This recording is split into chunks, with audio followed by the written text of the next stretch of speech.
Hi, I'm Alison Tarry and welcome to the JewelleryMaker Academy.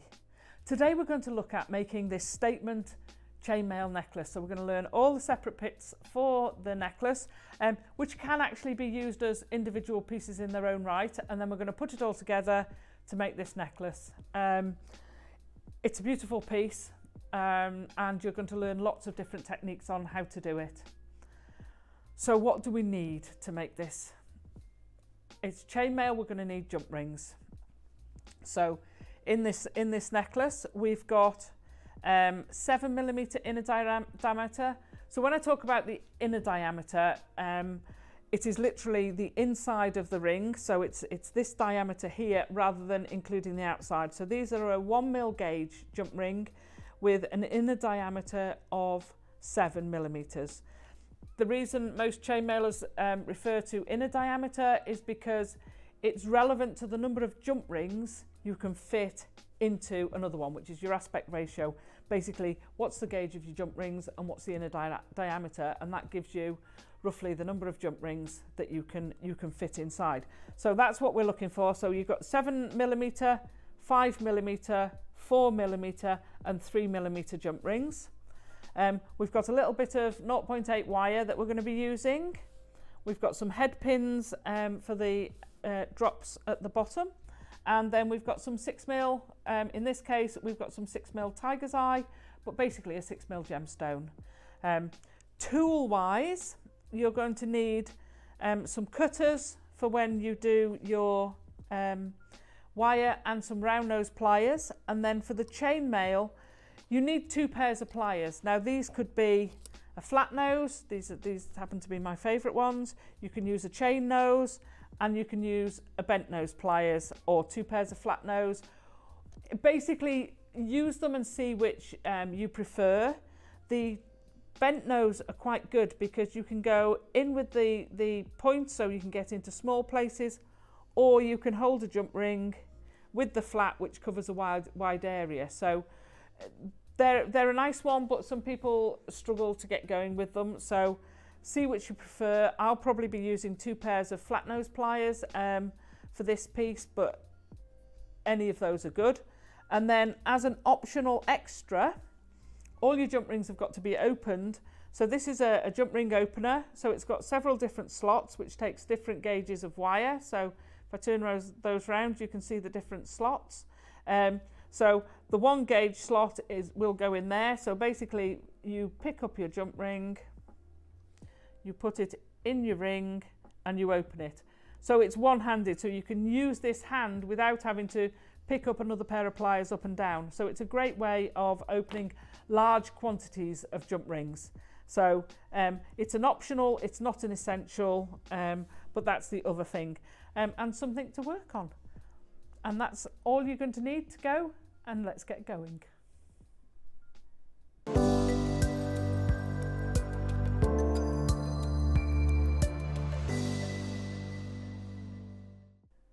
So in this chapter we're going to do the garter belt weave, or garter weave.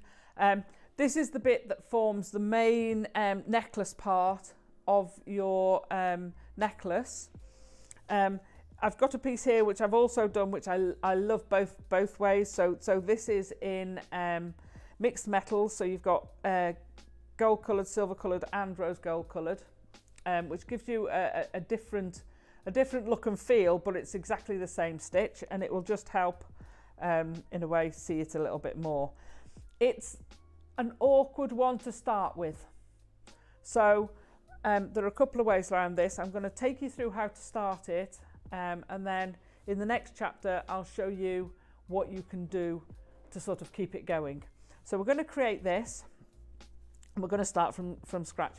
You need a scrap piece of wire, or a paper clip, or a cable tie, anything like that.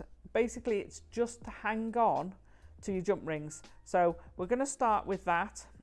And we're going to start, it gives you something to hold on to for when your rings are on. I'm going to take that off. I forget I wear that, and I take it off. So we're going to start with a 7mm. There we go. get a nice close, and then a 5mm together. Okay, now when we've linked all these will actually sit one inside the other. Okay, so you want your gemstone, your gemstones, you want your jump rings to sit one inside the other. So we're going to make a little chain of these, and we're now going to put our next 7mm is going to go through the 5 and the 7mm. They won't sit like that to begin with, so just make a short chain of these. Initially, we're just going to nice click from your jump rings. We're just going to put these together. Now when you start this weave, you want to connect 5 of them straight off. Now you can have your chain, this 2x2 chain, as long as you like, but when we start linking these together, you want to have at least 5. So if you put it down before you've got 5 or 6, it'll lose cohesion. So to get it to keep this formation of the actual weave, you want to have at least 6. You can see how they're sort of on the end ones is not sitting properly because it's got nothing holding it on afterwards. So to keep it like this, you've got to have at least 6 tied together. So we're gonna 1, 2, 3, 4. We'll go past the 6. You can either make a 1x1 chain of either of the jump rings and then add the other ones in. It's entirely up to you. I prefer doing them. Those are very tight jump rings. I prefer doing it every other. So we're creating our chain. Oops, make sure it's shut properly.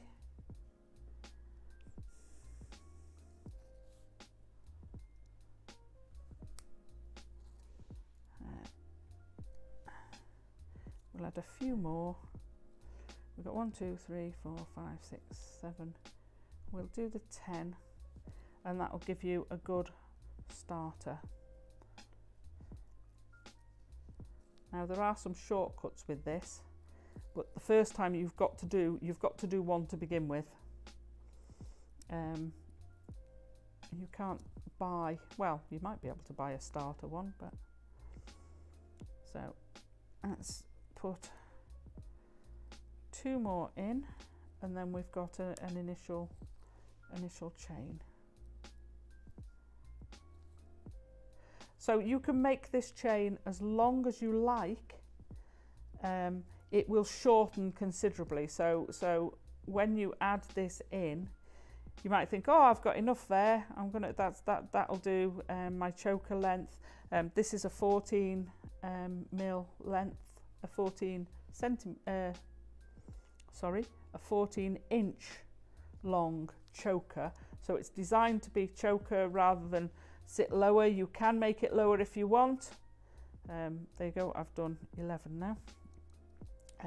It is designed to sit high, either high on the neck or actually around the neck itself, so that the actual garter weave sits around the neck. So this is your initial 2x2 weave, and now we've got to make it concertina.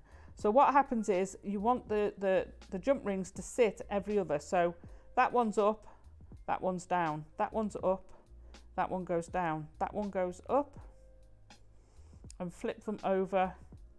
That one goes down, that one goes up, that one goes down, and that one goes up. So that is now forming a lot more like what we've got here. It's starting to look more like what we're aiming for. We now need to link these together. So as we link them together, we're going to link, I'm going to class this one as 1 with 2, and then 3 with 4. So the 2 sides only link between them. So you never link the first pair with the second pair. So it's always, all the odds and all the evens will link together, but they never have the third jump ring between them.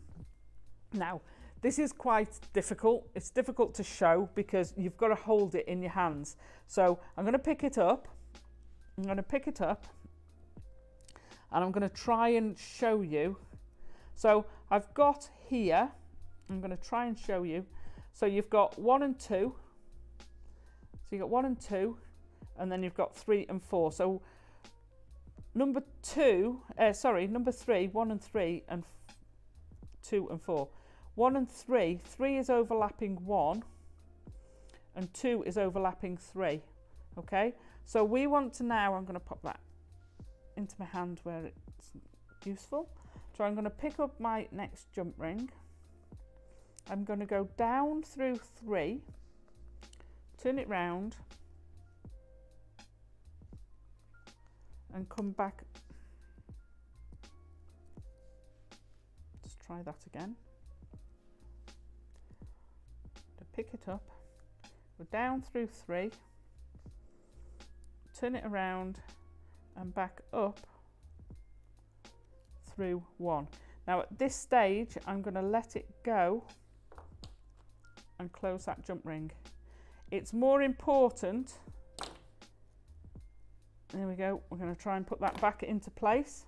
So in the initial ones, if you don't get a perfect closure, don't worry about it. Once you've stabilized your weave, you can then go back and tidy them up. So whilst I would normally say close it really tightly, don't spend too much time over it.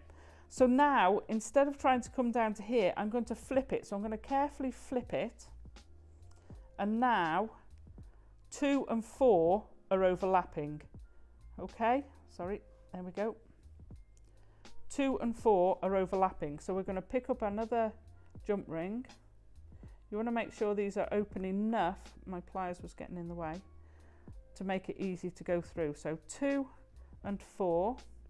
Now I'm going to just close that roughly for now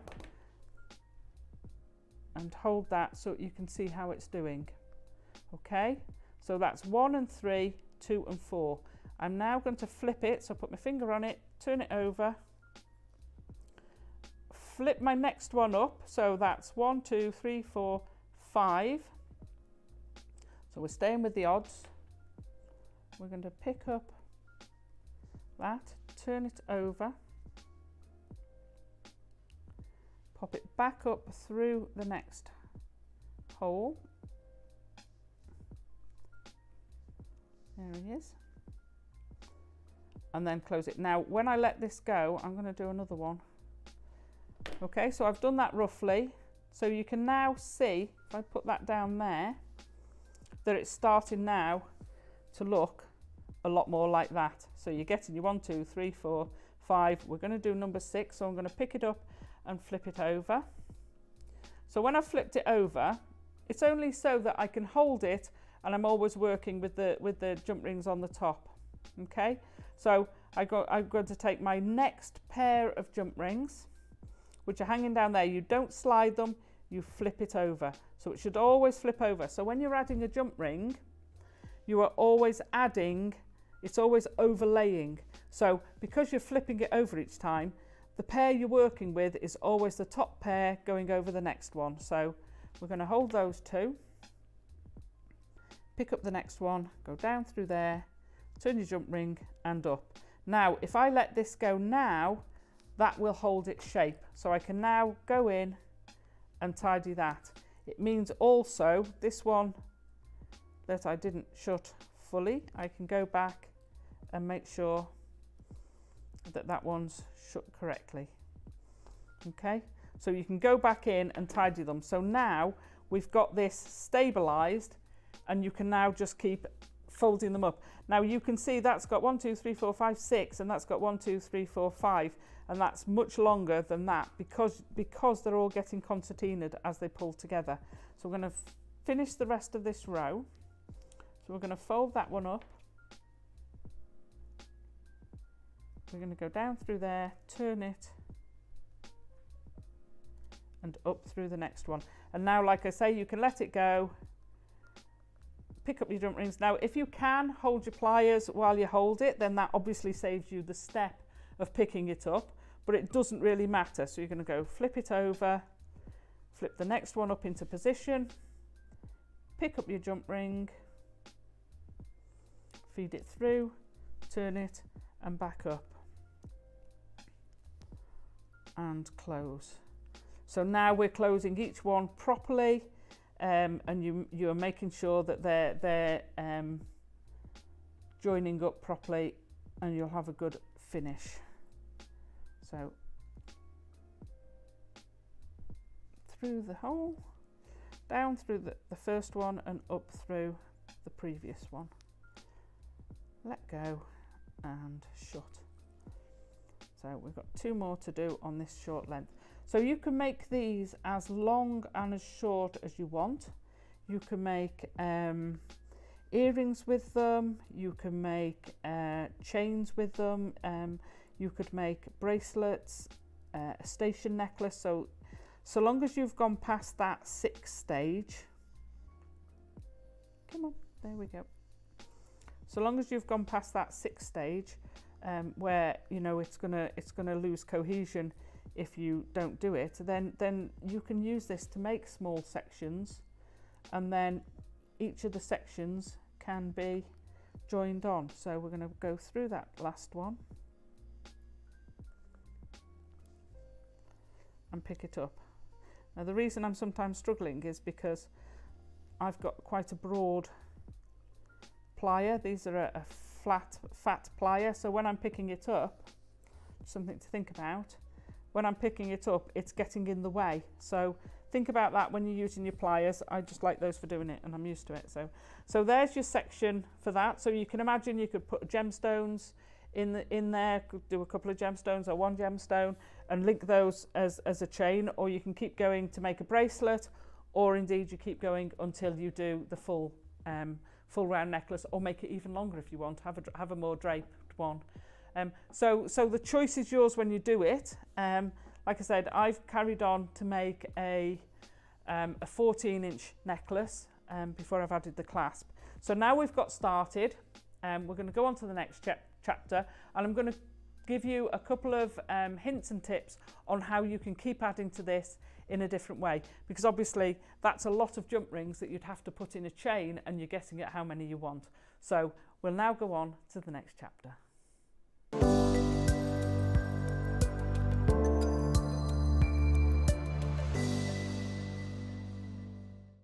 So we're going to look in this chapter, so we've seen how to start off our garter weave. We're going to look at how to add on to it. So there's a couple of ways of adding on to it, and also for doing future ones. So what I would suggest, certainly let's address the future ones first. When you've created a short section, I would keep a short section. The hardest bit of garter weave, not the hardest, the fiddliest bit of garter weave is starting it. As you can see, as you saw, you've got to hold it and flip it over and fiddle until you've got a certain amount that will give you a cohesive weave. Once you've got that cohesive weave, use it as a starter weave. So whenever you do garter weave in the future, put this somewhere safe. Whenever you do garter weave in the future, you go straight back to this and you carry on using it. You've bypassed that awkward stage straight away. So put this somewhere safe, label it, put it in a box with all your chainmail bits and say, this is my garter weave starter, because it just makes life so much easier. So always keep your starter weave. So adding on, so once you've got a section, whether it's something like this, whether it's something like this, doesn't matter. There are 2 main ways of adding on. You can add on each individual pair at a time. That's great. If you're only going to add 2 or 3, that's great. Doesn't matter. If you're adding on and you're not sure how many you're going to add on, then you can add them on individually. You're just adding on. So for each one, I'm going to pick up this one. It doesn't matter how long this section is. So wherever your most sticky out one on the end is, that's your end weave. So you're going to pick up one, where's my pliers? Pick up the next one. If you can get used to holding your other pair of pliers in your hands, it does make life a lot easier. But I appreciate not everybody can do that. Okay, then add on your other one. So that's your next pair added.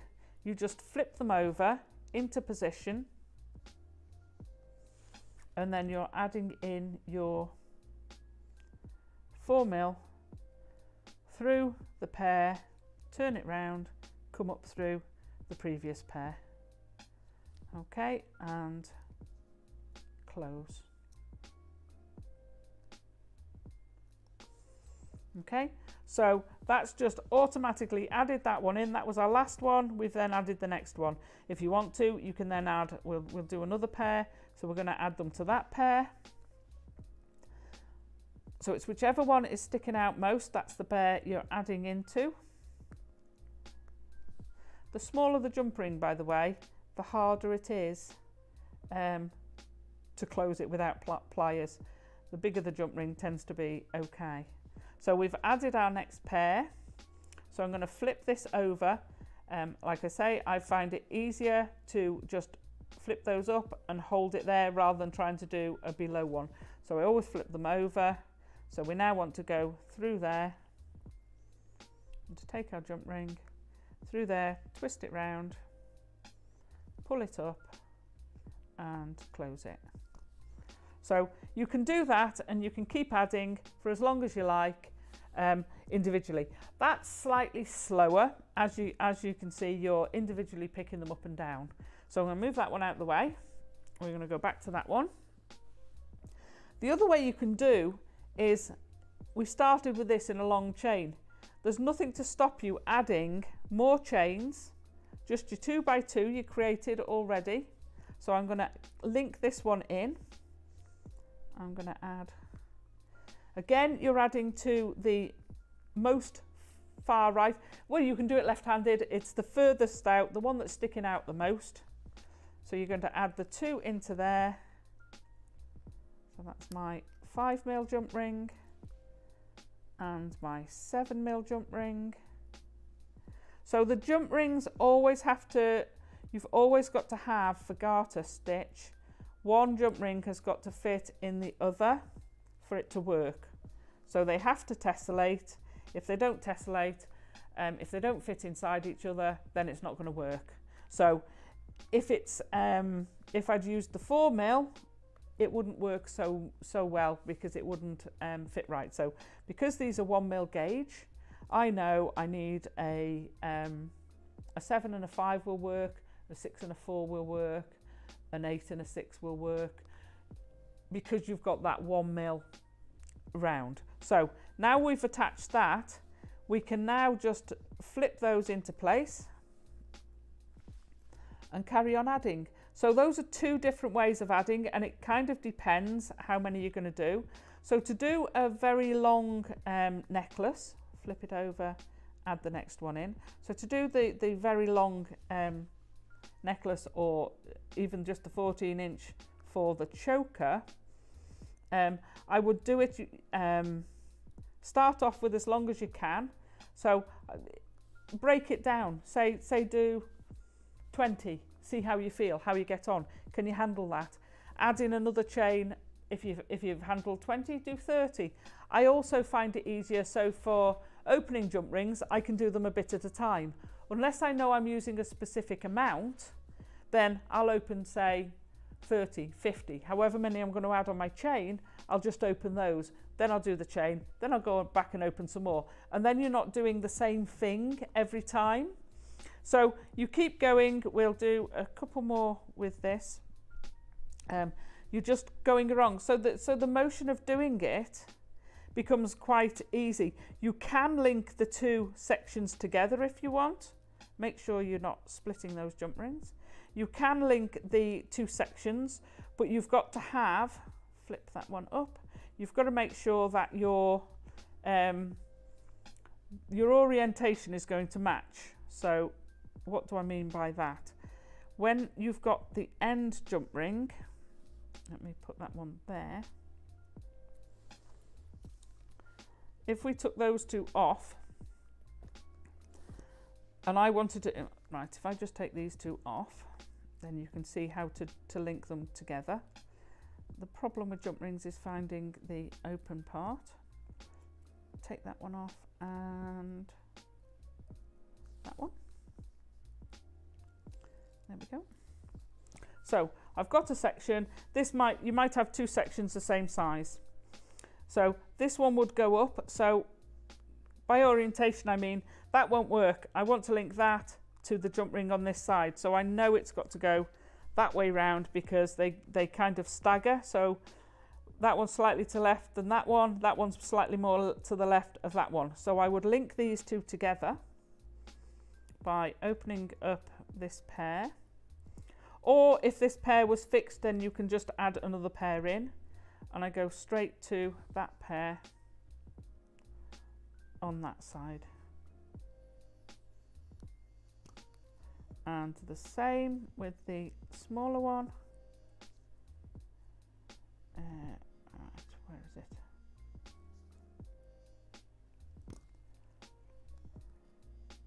I'm going to go through to that one. What you've got to be careful of is you don't want to cross through those pairs. Those pairs should be independent of each other. Otherwise they won't sit. So now we've got that. We can put that one up and that one's going to sit in the correct orientation. And you can see I can just join those together as before and that will work fine.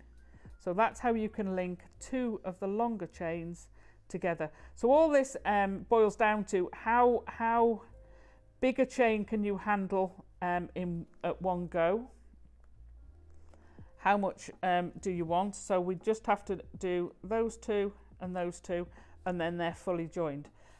How big a section can you handle? How big an open section can you handle? Obviously, when you're holding this can stay on the floor on the table.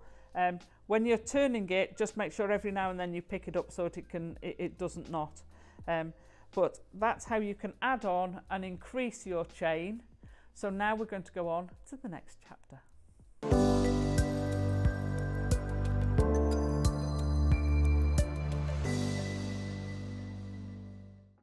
So in this chapter, we're looking at Byzantine or Micro-Byzantine because predominantly we're using 3mm jump rings. We're going to connect them with our 4mm jump rings. Why? Because at 3mm with 1mm, these are still 1mm gauge, then you haven't got physically enough space in each jump ring to put the number of jump rings you can. So your aspect ratio isn't there. You have to make a compromise. So whereas in a normal chainmail, every time, so this is a Byzantine unit, this piece here. Now every time you have a unit, the bit that connects the two halves, you would normally have two. The bit that connects two jump rings together, two Byzantine units together, you would normally have at least two, sometimes three jump rings. There is physically not enough room to do that, so we're using one jump ring, and that's quite tight. But the fluidity and the look, it's so gorgeous. It was perfect for the drape of this necklace. I didn't want to have something bigger. I didn't necessarily want to go down the gemstone route and rosary link them together. I wanted to keep this. I know I've used gemstones in it as little accents, but I wanted to keep this as much about the chainmail as I could. So this Byzantine is perfect. So I'm going to show you how to make it. Like I said, it's a little bit tighter. So I'm going to use between the units where I've used the 4mm, I'm going to actually use gold on this so you can see it a lot clearer. On the main piece, it's all silver. So now we're going to get started.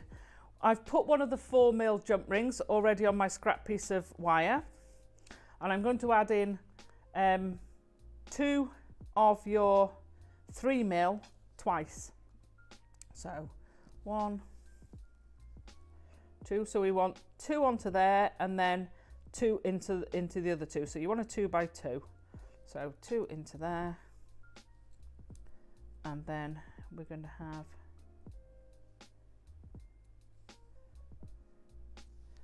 one. Now ordinarily I would use bigger jump rings to show this, but I think it warrants doing it with the smaller jump rings because you don't get the size issues you get with the smaller ones. So once you've got your 4 jump rings. You've got your 2x2 if I lay it down there. So we've got our 4mm, 2 3mm, 2 3mm. So we're going to pick it up, support the bottom of those 3mm and just flip the 2 3mm out. Reposition your fingers so that they're holding on to those bottom 2. Open it up, and now you want to see this gap here. That's where we're going to put our next 3mm. So for the 2 halves of the Byzantine, it can be a little bit of a wiggle. There we go. And this is why you won't get 2 in. You won't physically fit 2 jump rings in there. So you're going to connect them, the 2 halves of the Byzantine unit, with a 3mm. So we want another 2 connected to there. 1, 2.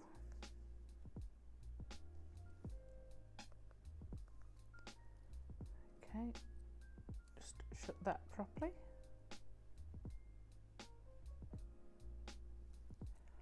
And then we want another 2 connected to the 2. So Byzantine, you've got 4 jump rings on each half.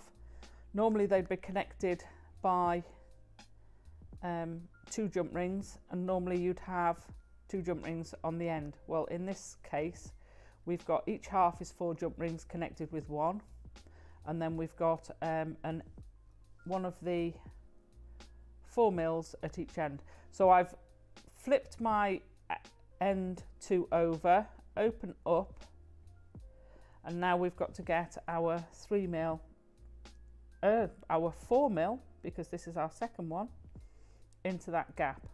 Now the reason for putting the 4mm as against another 3mm is it gives you that much more space. So between the 2 units, you can clearly see it there. If I bring this one back, between those 2 units you can actually see space. You can see every other, they've got space. If I turn it the other way, so there is no space, those are crammed close together. Now if you had a 3mm there and they were that close, it would not have the fluidity. It would be a very, very tight squeeze. It would get harder and harder the more you added. So by having that alternate, the little, where I've got the gold one or the extra, 1mm doesn't sound a lot, but it makes a huge difference, because remember it's diameter, not circumference. So it makes a huge difference to being tight up against each other and open.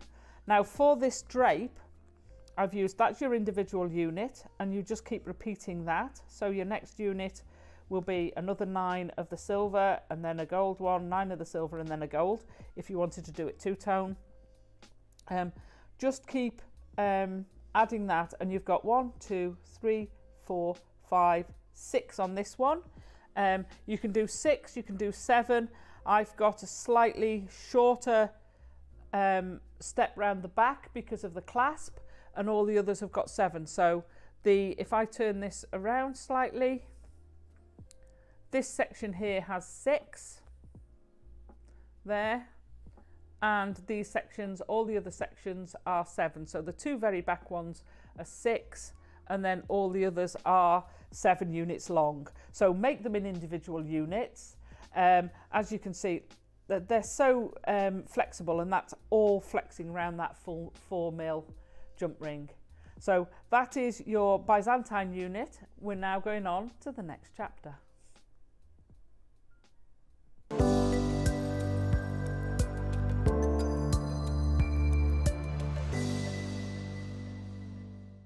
So we're going to make the drop parts. So they're kind of like a little triangle. So if I fetch this one down there, you can see you've got this little triangle unit at the top. Then we've got a captive gemstone, which you can do those as a whole bracelet if you want. And then we've got the final drop down to a bead at the bottom. So they're a nice little unit. If you lose that, you've got cracking earrings. You can extend this, have a necklace. They're a brilliant little unit to use, but in this design, they're perfect for what I wanted. So we're going to start off from the bottom, because instead of having a piece of scrap wire, I'm going to use the bead as my extra handhold. So I'm going to move these out of the way. So we're just going to start off, pop one of your tiger's eye onto your head pin, and we're just going to create a wrapped loop. Okay, there we go, a couple of wraps round, and whoops, trim that bit off. Always make sure that you've got nothing sticking out and scratchy. Right, so we've got that. So we're going to start off with a half Byzantine unit. So we've got this, let me pull him down a little bit. We've got this little section here. So this one again, to go in keeping with this, just to give you the idea that it doesn't all have to be silver, I've kept this tricolour. So we've got the copper is, or the rose gold colour is 4mm, the gold is 5mm, and then the captured part is, the silver is 7mm, and the two in there are 7mm. So the sizes are colour coordinating your gemstones. So we're going to start off here. We're going to add in 2 of our 4mm. So once you've got your first 2 in, there we go, we've got our first 2 in, then we're going to add 2 lots of 2 more. So we're actually not going to start our Byzantine unit directly below like we did on the Micro-Byzantine. We're going to give it a little bit more space. So we want 1 set of 2, 2 sets of 2. The reason for having 2 jump rings at the bottom and not 1 is because it forces the sides to stay in position. So if I drop these down and open up, it holds these in position and stops those falling out. So we've got our 3 pairs of jump rings, our 6 jump rings, holding the bottom pair and folding over the top pair. Shift your hand to push those up to create that void space and open your middle pair up, and that gives you your gap. If I hold that through, then we're going to shift colour, so we're going to go up in size. It's a great way of doing graduated Byzantine, but we're going to do this a bit different, so it's kind of more of a fusion with Persian. So we're going to pop that through there. So we're popping the 2 5mm into there, so that holds your first unit open, and then we're going to straight away, so with the Byzantine you'd leave those 2 and then carry on and start again, so you'd add on another 2 pairs. Well, we're not, we're only adding on 2 pairs directly, and then we're going to fold those back. There we go. Make sure they're not crossing at the top. So you've folded your 2 back, and then you're going to open that up. So that's given us our next unit, and we're then going to put the first pair of your 7mm into that gap. So through the 2 gold ones, and then you want the next one. There we go. Fold those over, make sure they're both shutting properly. So now we've got our first unit, and as you can see, so we started more of a Persian weave. We started off with the sort of half Byzantine, and then you're moving on. So now we're going to do the captive gemstone. So we've got our 2 7s. We're going to add another 2 7s. Only this time we're going to hold those bottom ones in place, let those drop to the side, and just, there we go, let those drops to the side, but then we're just going to open it, so you create this sort of basket effect. And into that basket we're going to drop our gemstone, and then we're going to pull those two side ones back up. So those are the top two, the original two, and then we're going to start again. So if we look on here, we've started back again, and we're going to repeat that unit there. So we're starting off with our two pairs of our 4mm gemstones. Now that has held those top two jump rings in place, and that bead is now captured in there. So because that's a 6mm bead and these are 7mm, it can't get through that gap. If it was a 5mm, it would be able to force its way out. But because you've got the other two at the bottom and then those two at the side, taking up some of that space, that inner diameter, then there's not enough room for that bead to come out, so it's completely captured.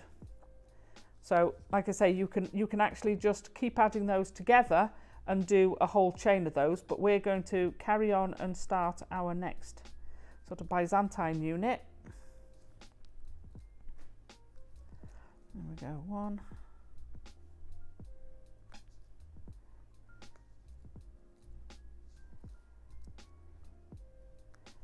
2,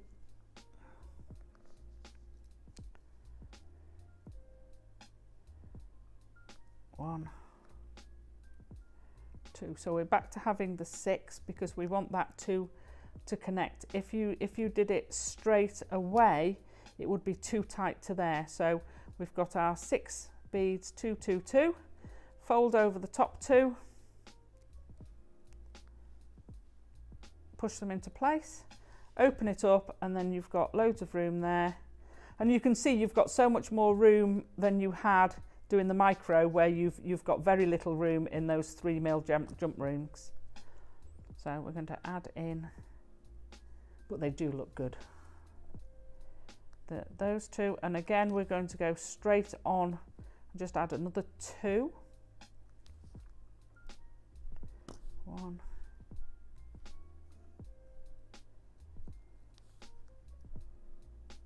2, and fold those down straight away.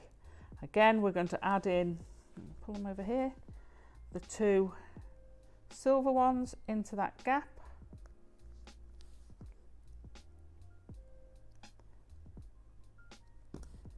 One.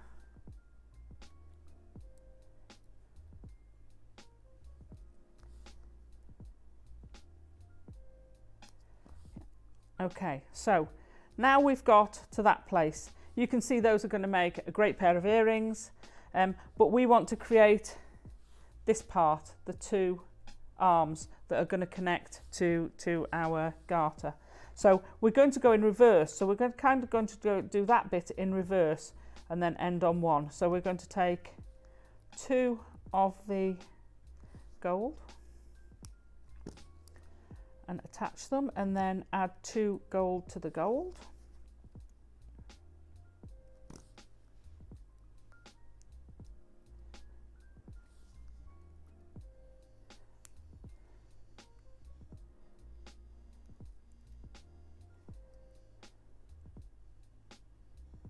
Okay, fold those back and open them up, and you've got a really large gap for these. So we're going to go straight into our rose gold or copper. So this design works beautifully if it's all one colour. It will work beautifully in the tricolour.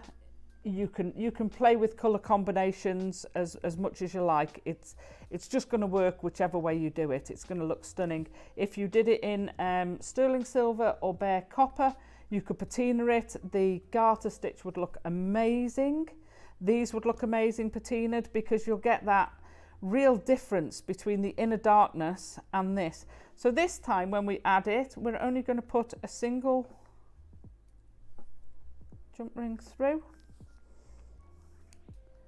And then we add another one exactly the same as that on the other side, and then we've got our tri-point at the top with the drop below. So you're going to need 1, 2, 3, 4, 5, 6, 7 of those units to complete the necklace. We're now going to go and put everything together in the next chapter.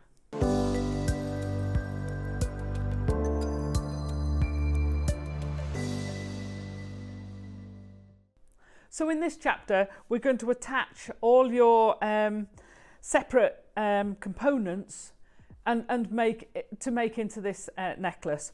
Obviously, there's more. You need more. So you're going to start off with a center point. So find the center point, and however long you've made your necklace, find the center point. Now it needs to be the lowest one. So you want the lowest one on your center point. If you need to add a bit extra to even those up, then fine, let's do it.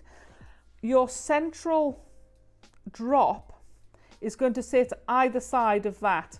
So you're attaching it, so you're taking up 3 with that point, if you see what I mean, 3 of the lower garter rings. So you're going to open up your single one from the top. Let's open this up. Now you might find it easier to place this on the bust to do it, but just make sure you've got that point. Pick that up and go in there. When I was making it, depending on how many you do and how long it is, when you're making it, you might find it easier to have it on the bust to position things and to count them. So put your first one on because that's the easiest. That's just in the central point. So I'm going to get the other jump ring, open that up. So I'm missing that one and going into the next one, popping that through the 2 flat jump rings. And then I'm just going to close that up. So that's your first one attached. I mean, that in itself, nice, lovely necklace, and you're done. That's going to look great. So you want to work out on yours, so however big you've done it, how far round you've got to go. Now on mine, it works out that I've got 6. 1, 2, 3, 4, 5, 6. So in between each of these, it worked out at 6, apart from the back one, which is only 5. So on this one here, I've got 5 separate lower links. So 1, 2, 3, 4, 5. Then I'm putting my next drop in. And all the others, so the 2 back ones are 5, hence the slightly shorter drape, and then all the others are 6. So you're just counting it easy. Find your jump ring first. Hang on. There it is.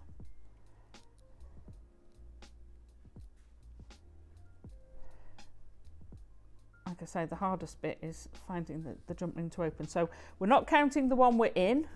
1, 2, 3, 4, 5, 6. So I'm going to, and we're not counting the last one. There's 6 clear ones between. Add my jump ring. Now what you have to do, which I didn't double check, there you go, is you've got to make sure you've got it the wrong way round, because if that had been that side, you can't twist them round. You'd have to undo it and put it back in. So then we're going to do the one on the other side. So you're going to put all of these in. It needs to be held the other way. So we're skipping that one and going in the next one. So you just want it in the 2, the gold and the silver jump rings, and close it. So you do that all the way round until you've got all your drop parts in place. We're then going to add in all your drape. So they're going, we've got plenty of room in these 7mm, and we've got our 4mm at the end. So we've got a nice free flowing jump ring at the end, and we're just going to open this up and pop that. So I'm holding it quite near the tight. Now bear in mind this has got 2, so it's a bit thicker. Pop it in through there and close it.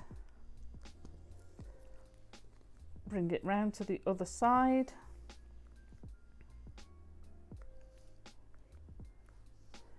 Open the jump ring, So this is the one with 6. It will still work. I'll get slightly less of the drape between the 6, but it will still work fine. If you've got 7, then fine. So this one I would normally put on the back, but as you can see, you're still getting quite a nice drape from that, just not as much as on the finished piece. And then you just link all the others, and then if I whiz this round, on the last pair of jump rings, I've just added a jump ring to connect to a clasp. Doesn't matter which clasp, you can make it. If you're going to sell this piece, I would advise you make it something that's adjustable. If you know the exact size you're going to do, I mean, you can always say it, if someone tries it on and it doesn't fit, you can always put an extender in and change the clasp. I just like it with a magnetic clasp because it fits. So you're just adding those to your last jump rings, and that is your piece finished. So you've been watching the Jewellery Maker Academy. My name's Alison Tarry, and you've been making a statement chainmail necklace with beads. Thank you very much for joining us, and I look forward to seeing you again here soon.